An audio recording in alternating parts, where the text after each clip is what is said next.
It is often said that the most dangerous creature in the world is a human being. And in some situations, it's hard to disagree, but if that's true, what is a person driven to despair capable of? A person who has nothing left to lose.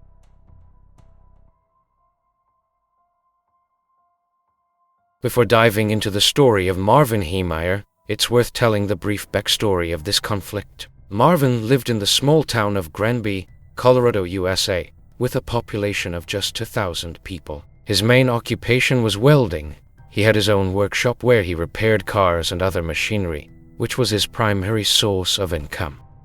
Marvin's workshop bordered the property of the Mountain Park cement plant. The plant's management decided to expand by building another production line, which required purchasing the adjacent land plots. Soon, all the plots were bought out, or almost all. The only exception was Marvin's plot.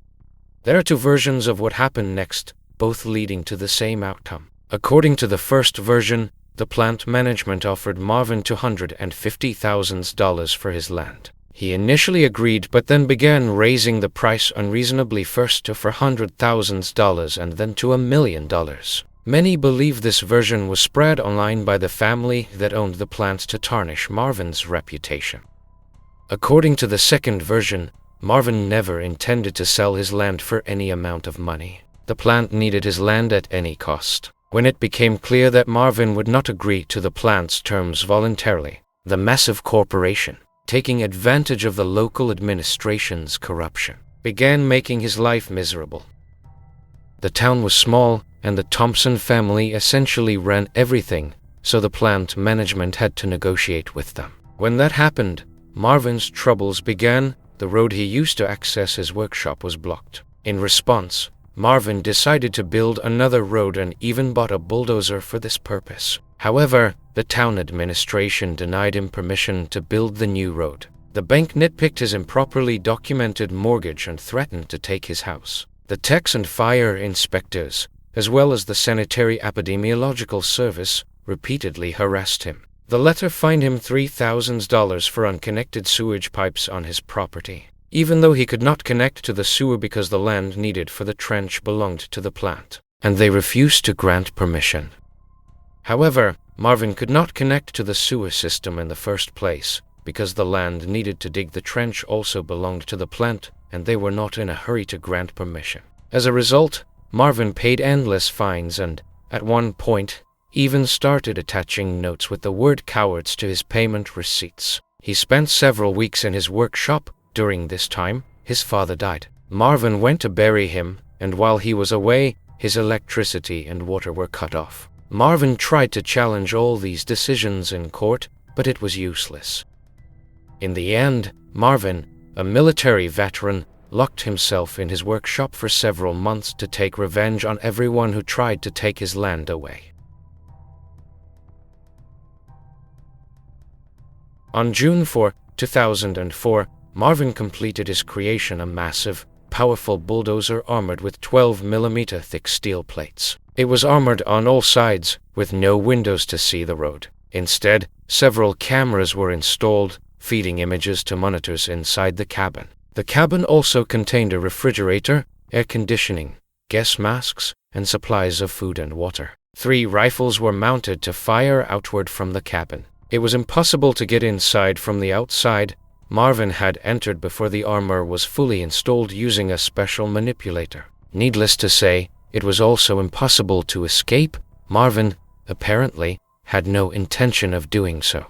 Finally, on June 4, 2004, at 2:30 p.m., Marvin began executing his revenge plan.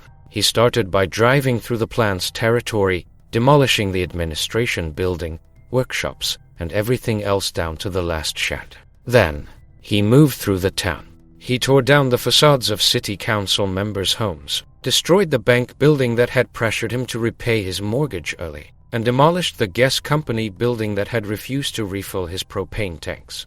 He attempted to shoot and explode propane tanks with his rifles but failed. He destroyed the town hall, city council office buildings, the fire department, warehouses, several residential buildings owned by the mayor, and the local police station. For good measure, he also demolished the local newspaper office, which had published articles against him, and the public library, which was unlucky enough to be in the same building as the town hall.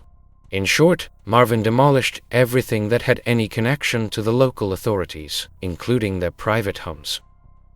Of course, people tried to stop Marvin. First, the local sheriff and his deputies, armed with revolvers and shotguns, failed. Then, the local SWAT team was called in, along with forest rangers. The SWAT team had grenades, and the rangers had rifles. One police officer climbed onto the bulldozer and tried to drop a grenade down the exhaust pipe, but Marvin had anticipated this. He had installed a grate in the pipe. Marvin used the rifles mounted outside, mostly to intimidate by firing into the air.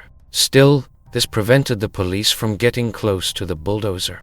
All in all, counting the rangers' gunfire, about 40 of them had gathered by then. The bulldozer took over 200 hits from service revolvers to grenades. The town mayor wanted to call in the National Guard to launch an airstrike on the bulldozer. However, the local police, now joined by the state police, talked him out of it, as the Air Force might have destroyed nearby homes, only increasing the devastation. Great hopes were pinned on a heavy earth-moving machine, but the bulldozer easily crushed it. All the police could really do in the end was evacuate 1,500 residents and block the roads.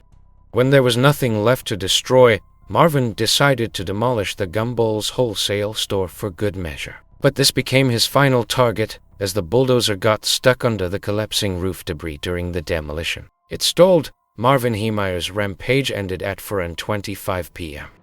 The police were afraid to approach the bulldozer for over 2 hours. Then, they spent a long time cutting through the armor. When they finally broke in, they found that Marvin had no intention of going to prison. By the time the police reached him, he was already dead from a self-inflicted gunshot to the head.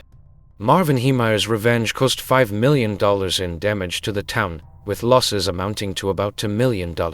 However, the plant resumed operations within 10 days. Everything else was rebuilt or repaired. Marvin's bulldozer was later nicknamed the Killdozer. The authorities decided to dismantle it to prevent it from becoming a symbol for other desperate people like Marvin, who might consider repeating his actions.